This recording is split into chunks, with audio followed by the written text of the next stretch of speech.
জনাব নাহিদ ইসলাম এই মুহূর্তে জামাত শিবিরকে যে ধাক্কা দিচ্ছে, এক ধাক্কায় একজন প্রথিতযশা যিনি নেতা আছেন জনাব সাদিক কায়েম, শিবিরের ব্লুটুথ বয়, তাকে নিয়ে যে মন্তব্য জনাব নাহিদ ইসলামের, কেউ কেউ বলছেন গাং পার হইলে মাছিশালা।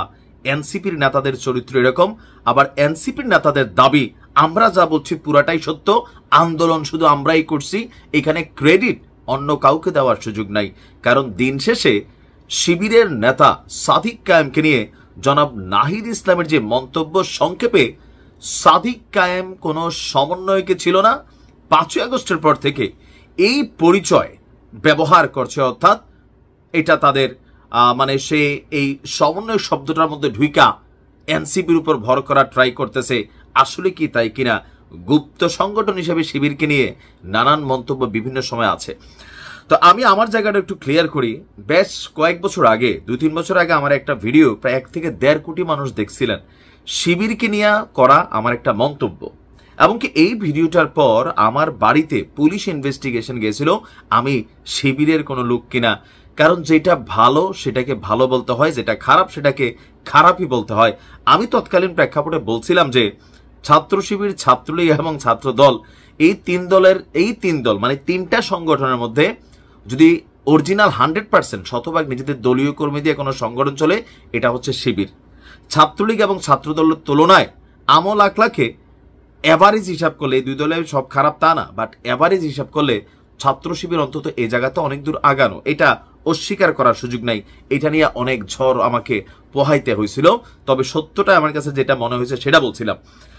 5ই আগস্টের পর থেকে শিবির নেতা সাদিক কায়েম নিজেকে বৈষম্য বিরোধী ছাত্র আন্দোলনের সমন্বয়ক হিসেবে পরিচয় দিলেও এই দাবি নিয়ে প্রশ্ন তুলেছেন জাতীয় নাগরিক পার্টির আহ্বায়ক নাহিদ ইসলাম। তার বক্তব্য, সাদিক কায়েম বেসিক্যালি এই জুলাই আগস্ট অভ্যুত্থানে কোনো সমন্বয়কের ভূমিকা পালন করেন নাই, বাটপাড়ি করে এখন সে এই ভূমিকা বা এই পদবিটা নিজের নামের সাথে লাগাই নিছে। বাটপার শব্দটা তিনি এখানে ব্যবহার করেন নাই, কিন্তু বিষয়টা তো এরকমই আসলো।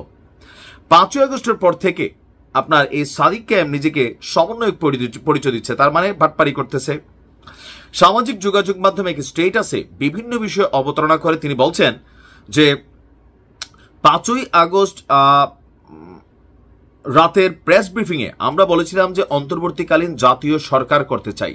সেই ব্রিফিং এর পর তারেক রহমানের সঙ্গে আমাদের ভার্চুয়াল মিটিং হয়, সেখানে বৈষম্য বিরোধী ছাত্র আন্দোলনের পক্ষ থেকে জাতীয় সরকার এবং নতুন সংবিধানের প্রস্তাব দেওয়া হয়েছিল। তারেক রহমান এই প্রস্তাবে সম্মত হননি। তিনি নাগরিক সমাজের সদস্যদের নিয়ে নির্বাচনকালীন অন্তর্বর্তী সরকার গঠনের সাজেশন দেন। আমরা ডক্টর ইউনূসের কথা বলি। এরপর এখানে ধাপে ধাপে তিনি শিবিরের ভূমিকা প্রসঙ্গে তিনি বলছেন যে শিবির নেতা সাদিক কায়েম সম্প্রতি একটি টক শোতে বলেছে, ছাত্র শক্তির গঠন প্রক্রিয়ায় শিবির যুক্ত ছিল, শিবিরের ইনস্ট্রাকশনে আমরা কাজ করতাম, এটা মিথ্যাচার। কিন্তু এর আগে এই বৈষম্য বিরোধী ছাত্র আন্দোলনের অনেক নেতা তারা কিন্তু বলছিল নাহিদকে যখন ডিবি হারুন ধরে নিয়ে গেছিল, বাকি সমন্বয়কদের যখন ডিবি হারুন ধরে নিয়ে গেছিল, তখন তারা গোপনে এই শিবিরকে ম্যানেজ করে বা শিবিরের সাথে কানেক্ট থাকাই তারা কিন্তু এই আন্দোলনটা করছে। তার মানে ওই কথাগুলো কি মিথ্যা? মানে আচ্ছা, এরপরে তিনি বলছেন যে গুরুবার আড্ডা পাঠচক্রের সঙ্গে জড়িত একটা অংশ, ঢাবি ছাত্র অধিকার থেকে পদত্যাগ করা একটি অংশ মিলে ছাত্র শক্তি গঠিত হয়। আমরা ক্যাম্পাসে 8 বছর ধরে রাজনীতি করছি, ফলে প্রকাশ্য অপ্রকাশ্য সব সংগঠন নেতৃত্বকে আমরা চিনতাম এবং সবার সাথে সম্পর্ক ছিল। সেই কারণে ঢাবি শিবিরের সাথেও যোগাযোগ ছিল।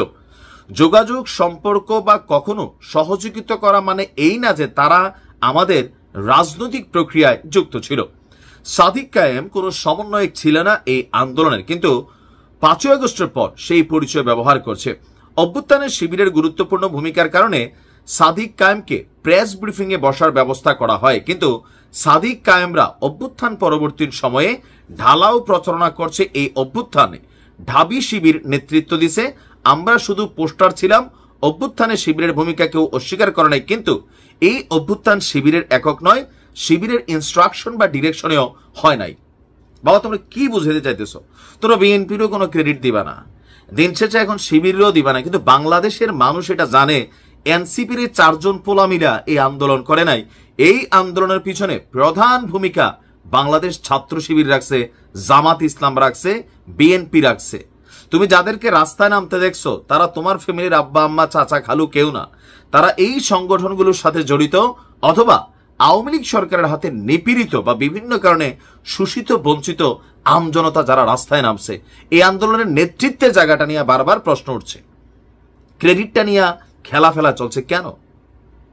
একটা ফাগলও বিশ্বাস করে যে আন্দোলনের মূল ভূমিকার মধ্যে ছিল আওয়ামী লীগ সরকার, তখন বারবার বলছিল এটা জামাত শিবির জামাত শিবির জামাত শিবির এবং বিএনপির কাজ। ঘটনা তো সত্যই। এখন এই ক্রেডিটটার বেলা আইসা নাহিদ ইসলামের অন্তত এই ধরনের মন্তব্য করা উচিত হয় নাই, কারণ মিত্র শক্তি বলতে প্রশাসন আর সরকার ছাড়া আর কিন্তু পিছনে কেউ থাকছে না, এটা মাথায় রাখা উচিত। ক্রেডিট সবার, এটাকে নিয়ে টানাটানি করার কিছু নাই। সাদিক কায়েম কি কইলো কইছে আর কি, একটা কথা নয়তো। আমার মনে হয় যে এনসিপির আর একটু গোছালো অ্যাক্টিভিটিস থাকা দরকার।